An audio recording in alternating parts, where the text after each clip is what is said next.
Russian Civil War was a multi-party war in the former Russian Empire immediately after the Russian revolutions of 1917, as many factions vied to determine Russia's political future. The two largest combatant groups were the Red Army, fighting for the Bolshevik form of socialism, and the loosely allied forces known as the White Army, which included diverse interests favoring monarchism, capitalism and alternative forms of socialism, each with democratic and anti-democratic variants. In addition, rival militant socialists and non-ideological Green Armies fought against both the Bolsheviks and the Whites. 8 foreign nations intervened against the Red Army, notably the Allied forces and the pro-German armies. The Red Army defeated the White Armed Forces of South Russia in Ukraine and the army led by Admiral Alexander Kolchak in Siberia in 1919. The remains of the White Forces commanded by Pyotr Nikolaevich Wrangel were beaten in Crimea and evacuated in late 1920. Lesser battles of the war continued on the periphery for 2 more years.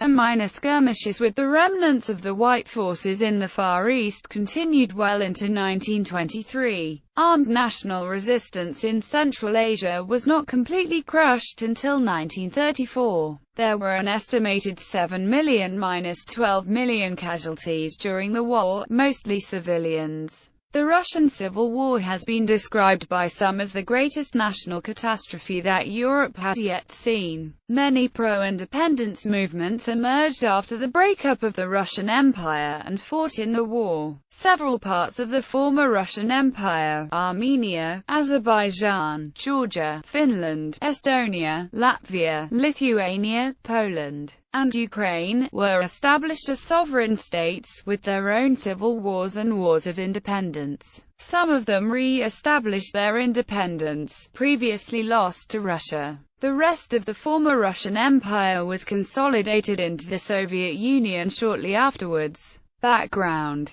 February Revolution. After the abdication of Tsar Nicholas II of Russia, the Russian Provisional Government was established during the February Revolution of 1917. Creation of the Red Army in the wake of the October Revolution. The old Russian Imperial Army had been demobilized. The volunteer-based Red Guard was the Bolsheviks' main military force, augmented by an armed military component of the Cheka, the Bolshevik state security apparatus. In January, after significant reverses in combat, War Commissar Leon Trotsky headed the reorganization of the Red Guard into a workers' and peasants' Red Army, in order to create a more professional fighting force. Political commissars were appointed to each unit of the army to maintain morale and ensure loyalty. In June 1918, when it became apparent that a revolutionary army composed solely of workers would be far too small, Trotsky instituted mandatory conscription of the rural peasantry into the Red Army. Opposition of rural Russians to Red Army conscription units was overcome by taking hostages and shooting them when necessary in order to force compliance. Exactly the same practices used by the White Army officers. Former Tsarist officers were utilized as military specialists. Sometimes their families were taken hostage in order to ensure their loyalty. At the start of the war, 3/4 of the Red Army officer corps was composed of former Tsarist officers.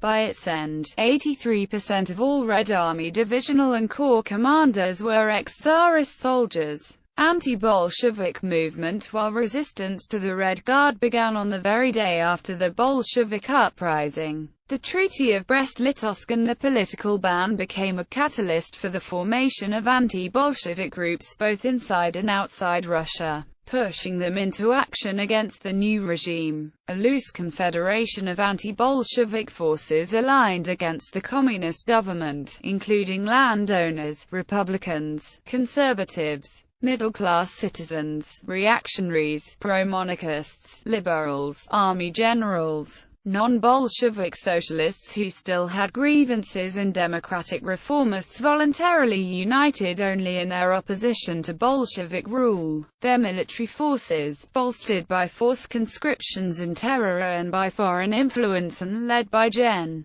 Yudenich, ADM, Kolchak and Gen. Denikin, became known as the White Movement and controlled significant parts of the former Russian Empire for most of the war. A Ukrainian nationalist movement known as the Green Army was active in Ukraine in the early part of the war. More significant was the emergence of an anarchist political and military movement known as the Revolutionary Insurrectionary Army of Ukraine, or the Anarchist Black Army led by Nestor Makhno. The Black Army, which counted numerous Jews and Ukrainian peasants in its ranks, played a key part in halting Gen. Denikin's White Army offensive towards Moscow during 1919, later ejecting Cossack forces from Crimea. The remoteness of the Volga region, the Ural region, Siberia and the Far East was favorable for the anti-Bolshevik forces, and the Whites set up a number of organizations in the cities of these regions. Some of the military forces were set up on the basis of clandestine officers' organizations in the cities. The Czechoslovak Legions had been part of the Russian army and numbered around 30,000 troops by October 1917. They had an agreement with the new Bolshevik government to be evacuated from the Eastern Front via the port of Vladivostok to France. The transport from the Eastern Front to Vladivostok slowed down in the chaos, and the troops became dispersed all along the Trans-Siberian Railway. Under pressure from the Central Powers, Trotsky ordered the disarming and arrest of the legionaries, which created tensions with the Bolsheviks. The Western Allies armed and supported opponents of the Bolsheviks. They were worried about a possible Russo-German alliance. The prospect of the Bolsheviks making good on their threats to default on Imperial Russia's massive foreign loans and that the communist, revolutionary ideas would spread. Hence, many of these countries expressed their support for the Whites, including the provision of troops and supplies. Winston Churchill declared that Bolshevism must be strangled in its cradle. The British and French had supported Russia during World War I on a massive scale with war materials. After the treaty, it looked like much of that material would fall into the hands of the Germans. Under this pretext began Allied intervention in the Russian Civil War, with the United Kingdom and France sending troops into Russian ports. There were violent clashes with troops loyal to the Bolsheviks. The German Empire created several short-lived satellite buffer states within its sphere of influence after the Treaty of Brest-Litovsk. The United Baltic Duchy, Duchy of Courland and Semi-Galia, Kingdom of Lithuania, Kingdom of Poland, the Belarusian People's Republic, and the Ukrainian state. Following the defeat of Germany in World War I in November 1918, these states were abolished. Finland was the first republic that declared its independence from Russia in December 1917 and established itself in the ensuing Finnish Civil War. From January-May 1918, the Second Polish Republic, Lithuania, Latvia and Estonia formed their own armies immediately after the abolition of the Brest-Litovsk Treaty and the start of the Soviet westward offensive. In November 1918, Geography and Chronology. In the European part of Russia, the war was fought across three main fronts: the eastern, the southern and the northwestern. It can also be roughly split into the following periods. The first period lasted from the revolution until the armistice. Already on the date of the revolution, Cossack Gen. Kaledin refused to recognize it and assumed full governmental authority in the Don region, where the volunteer army began amassing support. The signing of the Treaty of Brest-Litovsk also resulted in direct Allied intervention in Russia and the arming of military forces opposed to the Bolshevik government. There were also many German commanders who offered support against the Bolsheviks, fearing a confrontation with them was impending as well. During this first period, the Bolsheviks took control of Central Asia out of the hands of the Provisional Government and White Army. setting up a base for the Communist Party in the steppe and Turkestan, where nearly 2 million Russian settlers were located. Most of the fighting in this first period was sporadic, involving only small groups amid a fluid and rapidly shifting strategic scene. Among the antagonists were the Czechs, known as the Czechoslovak Legion or White Czechs, the Poles of the Polish 5th Rifle Division, and the pro-Bolshevik Red Latvian Riflemen. The second period of the war lasted from January to November 1919. At first, the White Army's advances from the south, the east and the northwest were successful, forcing the Red Army and its allies back on all three fronts.